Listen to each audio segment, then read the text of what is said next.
Bonjour, que Dieu soit béni, que Dieu soit glorifié, que Dieu soit exalté de cette opportunité que Dieu nous offre ce matin afin qu'ensemble nous puissions partager la parole du Seigneur.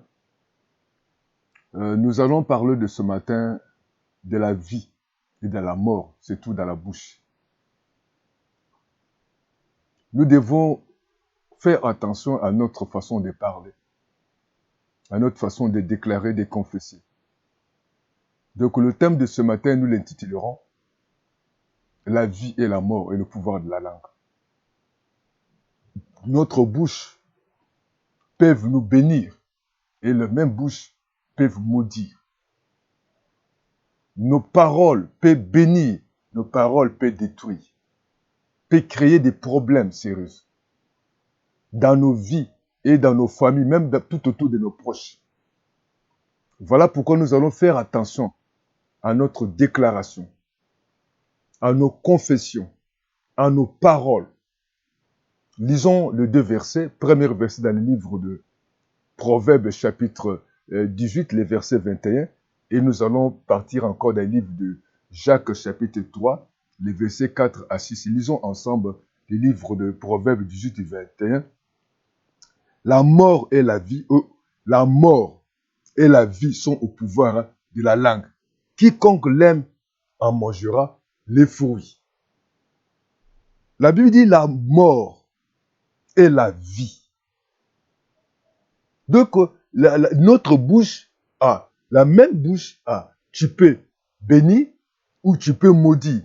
Tu peux porter la vie ou tu peux détruire la vie. Il dit, l'auteur des Proverbes a dit, la mort et la vie. Elle a le pouvoir de la langue. Au pouvoir de la langue. Ta bouche, ta façon de parler, ta façon de confesser, ça peut amener la vie ou ça peut amener la mort. Lisons ensemble encore le livre de Jacques chapitre 3, les versets 5. Commençons à 4. Voici même les navires qui sont si grands et qui poussent des vents impétueux sont dirigés par un très petit gouvernail au gré du pilote. De même, la langue est un petit membre et elle se vend des grandes choses. Elle se vend des grandes choses. Elle se vend des grandes choses. La langue peut tout détruire. Elle se vend des grandes choses, des déclarations. Tu es homme politique. Il faut faire très attention à tes déclarations. Tu es serviteur de Dieu, prophète. Il faut faire attention à tes déclarations, à tes prédications. Tu es un professeur. Ta façon de parler, tu peux donner la vie ou tu peux détruire un élève ou un étudiant. Tu es un avocat. Tu défends la cause de quelqu'un. Il faut savoir parler. Il peut inventer des grandes choses. Ta bouche là, ta parole là, ta proclamation peuvent apporter la vie ou la mort. Ici, Jacques dit, elle s'est vantée des grandes choses. Voici comme un petit feu peut embrasser une grande forêt. La langue peut embrasser une grande forêt, peut détruire des foyers, peuvent détruire des vies, peuvent embraser les pays, peuvent embraser une communauté, peuvent diviser, peuvent amener des divorces, peuvent amener des maladies, des AVC, des crises cardiaques. Le journaliste, il faut faire attention à tes paroles. Des mensonges, des paroles non contrôlées. Tu n'as pas vérifié. Tu viens, tu dis aux gens. Toi, politicien, tu divises les gens à tes paroles. Tu sèmes la terreur. Au lieu de porter la vie, au lieu de porter l'amour, au lieu de porter l'unité, tu portes la mort. Attention à tes paroles.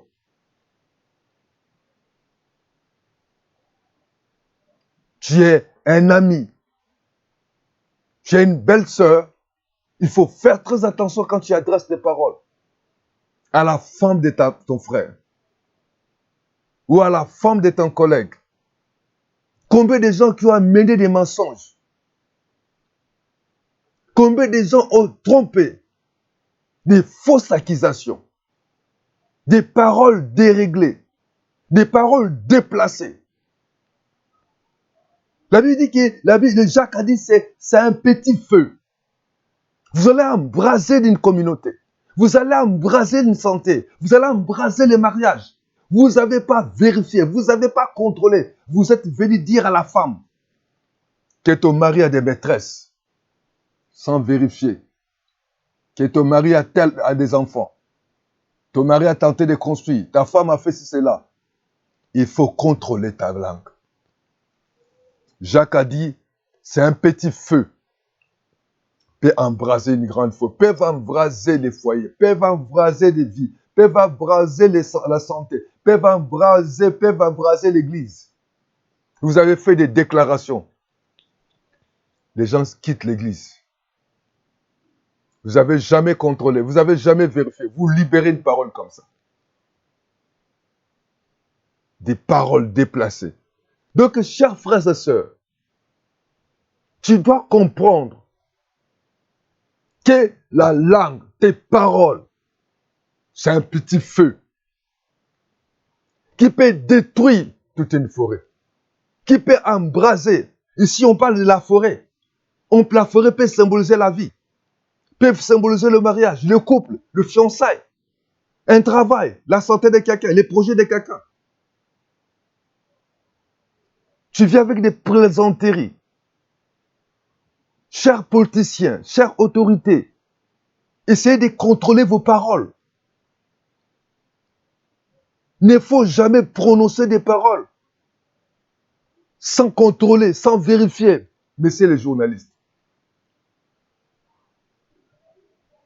messieurs le serviteur de Dieu, pasteur, prophète, lorsque vous prononcez des paroles à l'église, il faut rendre compte qu'il y a des responsables, il y a des gens qui viennent prier sur ces dieux. Il faut passer le temps dans la prière, de comprendre réellement et d'utiliser ou de prononcer des mots qu'il faut à la place qu'il faut. Parce qu'à l'église, il peut y avoir des parents, des responsables qui peuvent venir chercher Dieu, mais ils ont besoin d'écouter Dieu. Chers pasteurs, attention à nos paroles. Faites attention lorsque vous n'avez pas de maîtrise des informations et vous venez vous publier ça en public. Vous êtes un responsable quelque part. Sans avoir une maîtrise, vous libérez la parole pour insulter, pour humilier quelqu'un. Sans vérifier, vous êtes fâché. Et nous avons vu comment le serviteur de Dieu, Jean-Baptiste, avait prononcé des paroles où il a coûté sa vie. Il ne faut jamais prendre des engagements sans avoir d'abord à prendre conscience, à réfléchir. Ne les faites pas des choses par précipitation. Quand tu vois, il faut savoir est-ce que les informations que tu vas donner, c'est vrai. Jacques a dit, ça peut embraser, c'est un petit feu. Où on a embrasé les couples, les gens qui sont s'aimés. Tu appelles l'autre, j'ai vu ta femme dans tel endroit, j'ai vu ton mari dans tel endroit, j'ai vu ta fille à tel endroit, j'ai vu ton fils dans tel endroit, j'ai vu ton collègue à tel endroit, sans vérifier. L'intéressé, quand elle va écouter, le pire peut arriver. Nous avons vu un jour un parent qui a ôté la vie à sa fille parce que quelqu'un avait donné des nouvelles. Des fausses nouvelles sans vérifier. C'était son collègue de l'école. Le monsieur, sans avoir contrôlé, il a commencé à porter main à sa fille. Avec colère. Comme elle tapait atroce. Elle tapait sa fille. sans se contrôler en colère. La fille était succombée.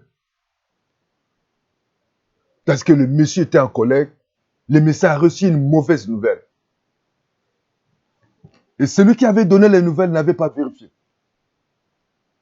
Il prend le téléphone, il appelle, il donne les informations. Combien de gens aujourd'hui ont perdu leur mariage, leur ami, leur fiançailles? Les fiancés ou bien la fiancée peuvent aller dans l'autre pays. Et vous prenez le téléphone pour appeler. Nous avons vu votre femme, nous avons vu votre mari, nous avons vu ceci. Sans contrôler. Crise cardiaque. Et celui qui la prend, tu ne connais pas dans quelle position il se trouve. Il prend des décisions. Dans la précipitation, dans la colère. Et ça tout embrasé. Aujourd'hui, il y a des gens qui ont perdu leurs parents. Et aujourd'hui, il y a des gens qui sont malheureux, malheureuses, à cause de ta prose, à cause de tes mensonges, à cause de tes paroles, à cause de tout ce que tu es tenté de dire. Tu ne contrôles pas, tu ne vérifies pas. Mais c'est les journalistes. Il faut vérifier d'abord avant de donner des informations. Il faut contrôler ta parole. Tu vas détruire, il a dit ici, Jacques a dit, c'est un petit feu. Peut embraser une grande forêt. Peut embraser des vies, des couples, des familles, des travails, des sociétés. Tu vas le dire au chef qu'on a entendu, un tel s'est retrouvé à ton nom, il a parlé mal de ton nom. Le chef sans se vérifier pas, il s'efface. Tu es licencié, mis en pied. C'est un chef de famille. Par la précipitation, tu as maudit ta fille. Par la précipitation, tu as maudit tes enfants. Et lorsque vous prononcez des paroles, la Bible dit la vie et l'amour et le pouvoir de l'âme. Tu prononces mal à ta fille. Tu prononces des paroles par précipitation, en colère. Tu es tenté de maudire. Tu n'es pas tenté de bénir. Tu l'as maudit parce que tu as manqué la maîtrise de soi. Quels que soient les problèmes, maîtrise-toi. Contrôle tes langages. Contrôle tes paroles. Ne prenne pas des engagements, même à l'église. Même si tu n'es pas prêt à le faire. Ne prononce pas des choses. Ne t'engage pas. Tu dis que moi je vais faire ceci, moi je donnerai ça en public et tu ne le fais pas. C'est une condamnation. La Bible dit que par tes paroles, tu seras justifié et tu seras condamné. Tu as fait des promesses sans se réaliser. Tu as fait ça par la précipitation. On ne t'avait pas poussé de les faire. Chers frères et sœurs, cette parole va te condamner. Cette parole va te justifier. Cette parole va te justifier. Faites attention à tes paroles. Maîtrise ta parole. Proverbe a dit, il y a la vie dans la parole. Il y a la mort dans ta bouche. La langue aussi est un feu. C'est le mot d'iniquité. Oui. Avec la langue, tu es tenté de détruire tout. Les mots d'iniquité. Parce que tu prononces des paroles. Et tu pêches facilement. Ananias et Saphira ont perdu leur vie. Parce que par rapport à leur comportement, par rapport à leur langage, l'homme de Dieu Pierre les a posé la question. Ils ont menti. Et vous prononcez des mensonges. Vous prenez des décisions, des engagements, tu le sais que tu ne vas pas les faire. Tu fais pour plaire à quelqu'un. Il dit, cette blague-là va t'amener à l'iniquité. Et on pêche par rapport à la parole. À l'église, il est même. On vient d'écouter les messages, on sort, on commence à critiquer. On sort, on commence à juger. On sort, on commence à calomnier. Et elle s'est mal habillée. Elle ne s'est pas habillée. Elle a mal prêché. Il se vante comment elle est. Tu seras jugé par tes paroles. Faites attention à tes paroles. Que tu adresses à tes enfants. Faites attention à tes paroles. Tu insultes ta femme. Tu manques de respect à ton mari. Tu ne respectes pas tes collaborateurs. Tu humilies les collaborateurs en vue de tout le monde. Attention, chers responsables. Quel que soit l'effet de la colère, quel que soit l'effet des informations, il faut tout d'abord vérifier. Combien de personnes aujourd'hui se trouvent à l'hôpital ou se trouvent sur la tombe parce qu'ils ont prononcé des paroles. Ils n'avaient pas réfléchi. La vie et la mort, ça se trouve dans ta bouche. Faites attention ce matin, frères et sœurs. Contrôle ta parole. Il peut embraser les feux, il peut embraser des vies. Et il a dit ici encore, et cette parole, c'est le monde de l'iniquité. Faites attention à tes confessions. Faites attention à tes engagements. Qu'est-ce que tu dis à l'autre? Il faut contrôler ta bouche.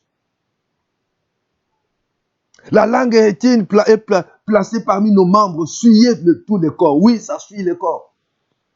Tu n'aimes pas la personne, mais tu es tenté de monter. Jusque-là, tu es tenté de dire des mensonges.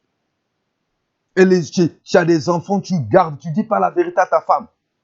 Tu ne dis pas la vérité à ton mari que tu as des enfants. Le jour que l'autre va trouver ses enfants. Et vous allez avoir des problèmes. Tu n'as jamais dit que cet enfant-là, c'est ton enfant. Tu es tenté de mentir. Ça va t'essuyer. Dites la vérité à ton partenaire. Tu as trouvé un fiancé, une fiancée. Dis si tu as les enfants, dis les enfants. Ou bien si tu avais fait des fausses couches, dites-le la vérité. Le jour qu'elle va trouver. Nous avons vu des sœurs comme ça. Dieu l'a fait grâce de trouver un fiancé. Il ne dit pas la vérité, qu'elle avait tellement beaucoup avorté. Elle ment. Et jusqu'à ce que la personne va constater, ça sera trop tard. Dis, ce n'est que mon cher frère, j'ai eu le temps par rapport à ma jeunesse, parce que je ne connaissais pas Jésus. Et vous savez, j'étais jeune, par rapport au monde, j'ai fait des aventures. Et j'avais avorté. Voilà pourquoi j'ai des problèmes, j'ai des complications. Dites la vérité. Vous ne dites pas la vérité, vous êtes en train de mentir. Comment Dieu va te bénir si tu ne dis pas la vérité à ton partenaire? Comment Dieu ne peut pas te bénir quand tu caches tes faiblesses? J'étais dans un foyer, tu ne dis pas. Tu trompes. Tu dis c'est un cousin, c'est un ami, ok, c'est ton amant. Dites la vérité. Et ici, la Bible dit, placez parmi nos membres, suyez tous les corps. Ça peut t'essuyer, ça peut te détruire. Ça détruit Ananias et Saphira, ça les a détruits. Ils n'ont pas dit la vérité à l'homme de Dieu. Vous trompez pas Dieu, vous trompez pas le pasteur, vous trompez Dieu.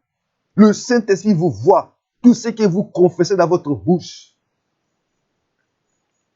Vous devez faire attention à votre déclaration. Alléluia. Et la Bible dit, elle enflamme le corps de la vie, en tant elle-même enflamme par la gêne. Tu dois faire très attention à tes déclarations. Parce que la mort est dans ta bouche. La vie est dans ta bouche. Ici, la Bible dit, cette langue peut apporter l'iniquité, les morts, l'iniquité, qui peut détruire, qui peut diviser, séparer, détruire toute l'église, détruire tout un foyer, détruire toute la vie de quelqu'un. Maintenant, tu es content parce que l'autre n'est plus avec sa femme. Combien de gens ont raté la bénédiction chez l'homme de Dieu parce qu'ils n'étaient pas sincères? J'ai un petit souci, mais tu ne dis pas la vérité. Nous avons vu les gens venir voir les pasteurs. Il dit, pasteur, j'ai un problème, j'ai un petit souci dans mon ventre. Les pasteurs prient le Seigneur. Oh, que la personne, la sœur, elle était enceinte. Elle trompe les pasteurs, elle vient d'avorter. Il dit, j'ai un problème, j'ai un souci dans mon ventre. Oh, qu'elle a tué. Vous dites que vous ne connaissez pas les hommes, et pourtant vous connaissez les hommes. La Bible dit que vous serez condamnés, vous serez jugés. Change votre façon de parler. Chers parents, si par la colère vous avez dressé des paroles, déplacez à vos enfants, déplacez à vos parents. Tu es un mari, tu as appris quelque chose pour ta femme. Je t'en supplie, vérifiez d'abord. Et nous avons vu, une fois j'ai rencontré une dame, quelque part, à la maison d'arrêt. C'est sa meilleure amie qui l'avait informé que son mari avait d'autres maîtresses. Sans entendre, sans vérifier. Elle est allée, elle a chauffé de l'eau, elle a mis ça dans les thermos, elle est allée renverser sur cette femme, cette dame. Et la dame a été brûlée jusqu'à 4e degré. Et aujourd'hui, cette dame, elle est dans la maison d'arrêt. Et l'autre femme, elle est devenue méconnaissable. Elle était la femme d'autrui. Elle était seulement son collègue. Il n'y avait pas de liaison, il n'y avait pas l'amour. Il n'y avait pas de relations intimes. C'était seulement des relations entre chefs et collaborateurs. Et celle qui a dit, et celle qui a écouté, vous êtes responsable. Maintenant, la femme d'autrui, que vous avez détruit la vie, la mère des enfants d'autrui, la fille d'autrui, où la famille comptait, sans se contrôler, sans se maîtriser. Il dit, il va voir comment je vais. Je vais aujourd'hui faire de mal. Je vais aujourd'hui tuer. Je vais faire le scandale. Et le diable a dit, la vie est là. Elle avait déclaré que je vais faire le scandale. Je vais tuer. Je vais détruire. Elle a écouté. Le diable a dit, oui, il faut le faire. Il faut faire très attention.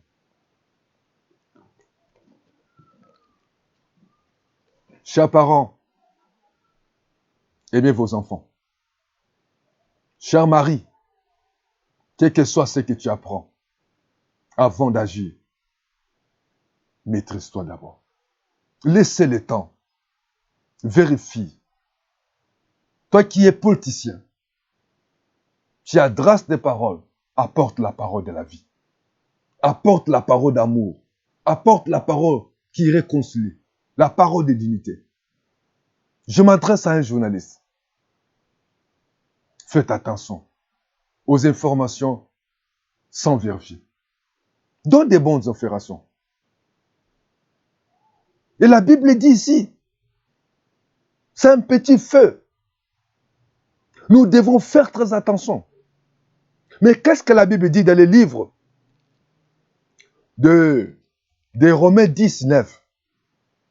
Si tu confesses de ta bouche le Seigneur Jésus, et si tu crois dans ton cœur que Dieu l'a ressuscité des morts, tu seras sauvé. Il faut prononcer des bonnes paroles. Tu seras sauvé quand tu prononces des bonnes paroles, des paroles de la vie. Prononce des bonnes paroles, quelles que soient les circonstances. Enlève des paroles de malédiction. Enlève des paroles que moi je ne vais pas réussir. Ne dis pas que non, moi je suis venu laisser les autres. Ne dis pas qu'à bientôt je vais mourir. Ne dis pas que tout le monde est contre moi. Ne dis jamais dire à tes enfants que vous n'allez jamais réussir. Vous n'allez jamais dire à tes enfants que vous êtes comme la famille de votre père ou la famille de votre mère. Ne dis pas à ta fille ou ton fils que non, tu es comme ta tante. Ne le dites pas. Bénissez. Dites des bonnes choses. Quelles que soient les circonstances, quelle que soit la gravité de la maladie, quelles que soient les nouvelles, il faut venir vers Jésus. Un monsieur qu'on appelait Jairus, il est venu supplier Jésus de guérir sa fille qui était sérieusement malade. Les émissaires sont venus dire à cet homme, ne tourmente pas le maître, ta fille est morte.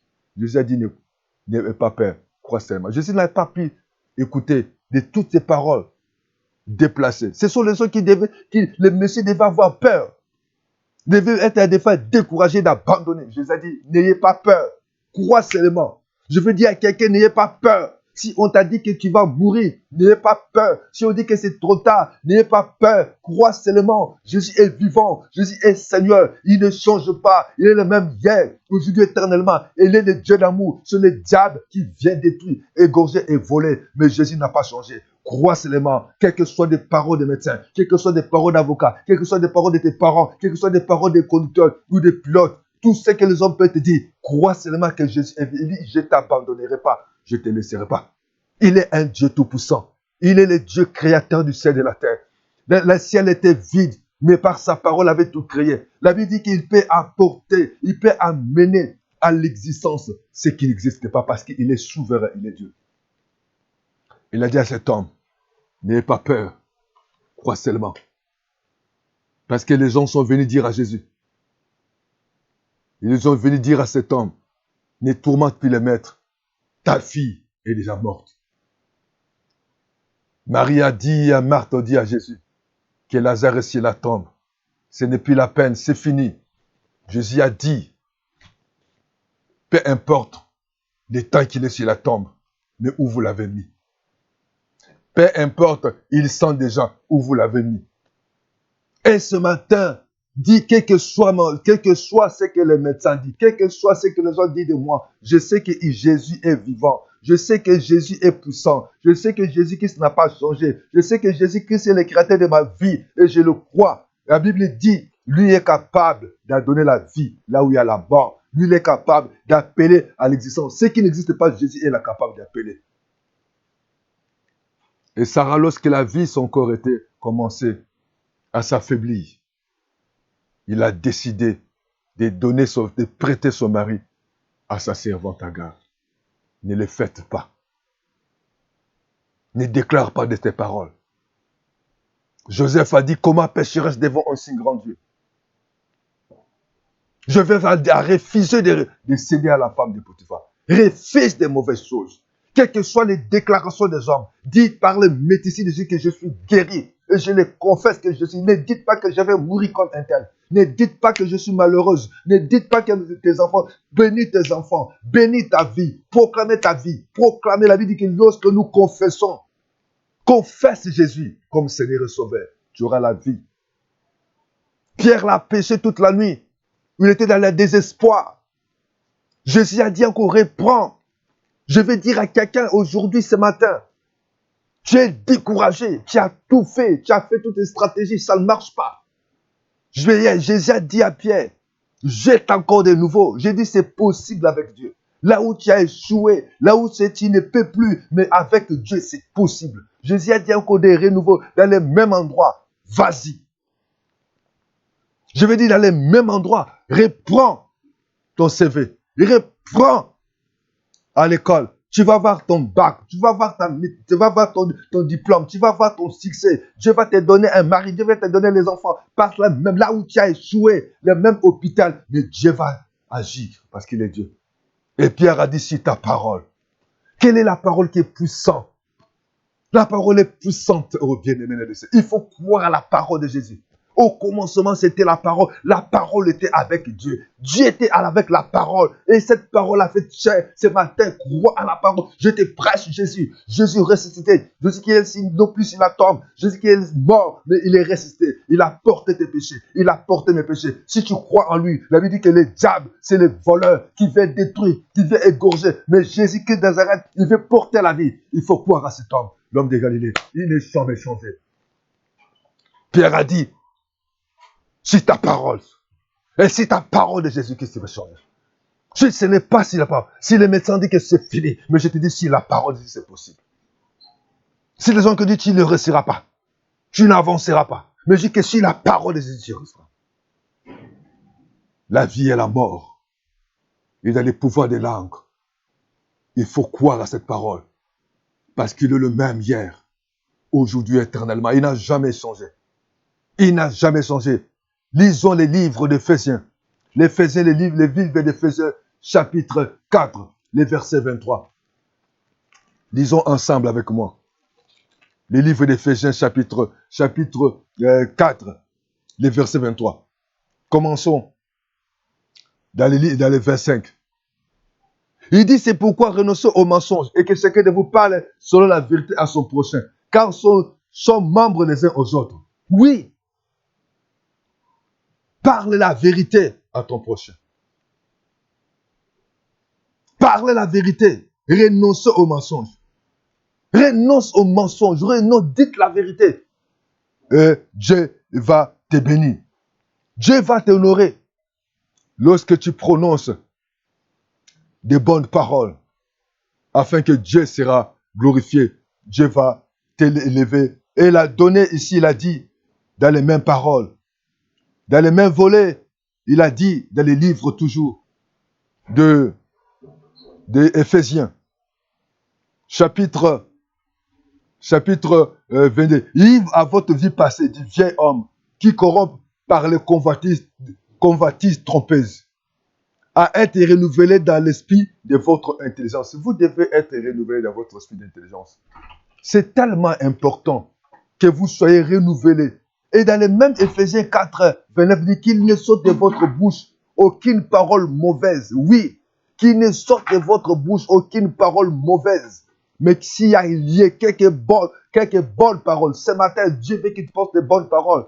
Commencez à bénir, qui servent à l'édification et communiquent une grâce. Cher pasteur, dis des bonnes paroles qui vont édifier les gens. Cher serviteur de Dieu, cher mari, dis des bonnes choses des bonnes paroles à ton mari. Chers parents, dis des bonnes choses, des bonnes paroles à vos enfants. Bénis vos enfants. Madame, quand ton mari revient au travail, prononce des bonnes paroles. Quel que soit ce que tu as appris des autres, des bonnes paroles qui vont l'édifier. Quels que soient les enfants commis d'erreur, prononce des bonnes paroles.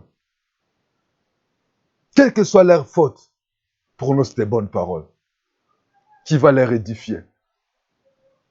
Et ce matin, le Seigneur t'interpelle. Le Seigneur a dit la vie et la mort et le pouvoir de la langue. Mais Jésus t'appelle, t'interpelle. Commencez à prononcer des bonnes paroles. Bénis tes enfants. Bénis ta famille. Bénis tout le monde. Encouragez tout le monde.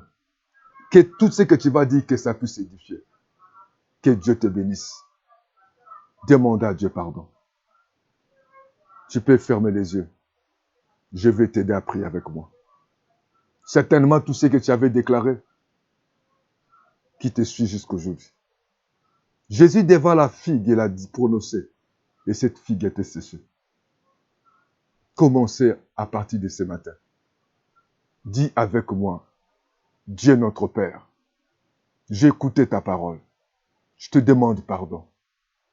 Seigneur, j'ai prononcé des paroles déplacées, irréfléchies, par précipitation.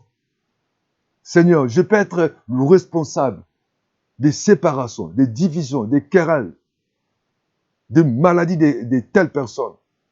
Pardonne-moi. Seigneur, je manque la maîtrise. Seigneur, avec mes enfants, même si les enfants commettent des erreurs, où j'arrive toujours à précipiter, à les injurier, à les humilier, pardonne-moi, parce que je n'honore pas ma femme, je n'honore pas mon mari. Donne-moi cette parole d'édification. Pardonne-moi, j'annule toute parole que j'ai dit prononcer.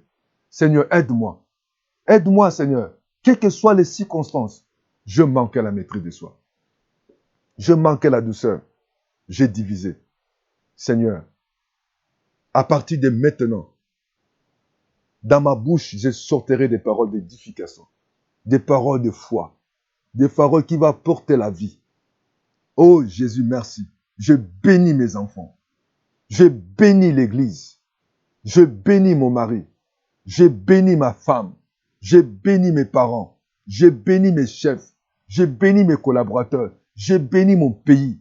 Au nom de Jésus. Même si la médecine a dit, c'est impossible. Mais Seigneur, je ne crois pas. Je ne crois pas à ces paroles. Moi, je déclare que par tes médecines, je suis guéri. Oh Seigneur, comme tu avais dit à cet homme Jairus, tu dis qu'il n'ait pas peur. Crois seulement, je crois. Malgré ce qu'on me dit, je crois à mon mari, je crois à ma femme, je crois à mes enfants. Même si on a dit que mes enfants, ils ont des lacunes, mais moi je crois à l'avenir meilleur. Moi je crois au succès. Moi je crois à l'unité. Moi je crois à la réconciliation. Moi je crois à la paix. Moi je crois au Dieu Tout-Puissant, à l'avenir le meilleur.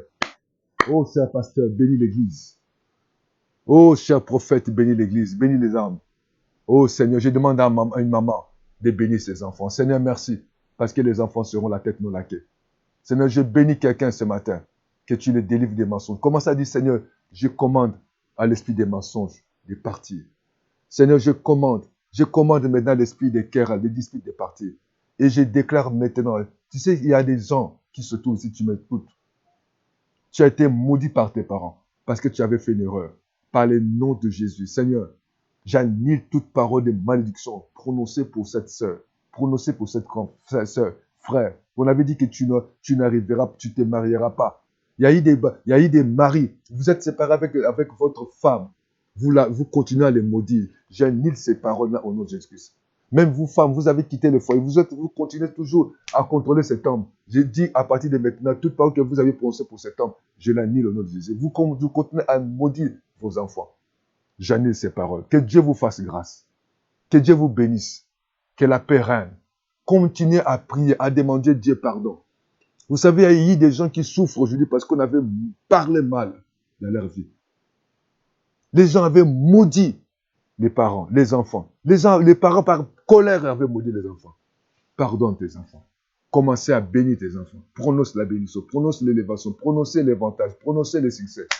Que Dieu vous bénisse au nom de Jésus-Christ. Merci Seigneur. Et on acclame le Seigneur.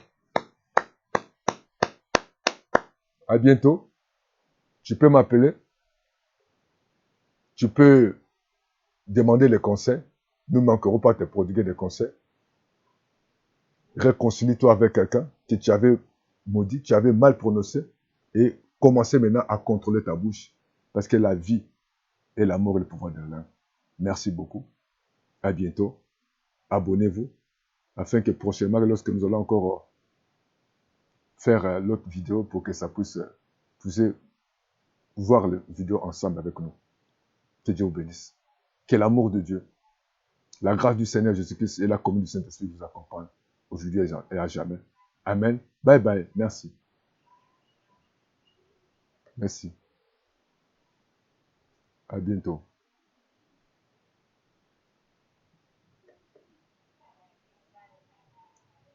Merci.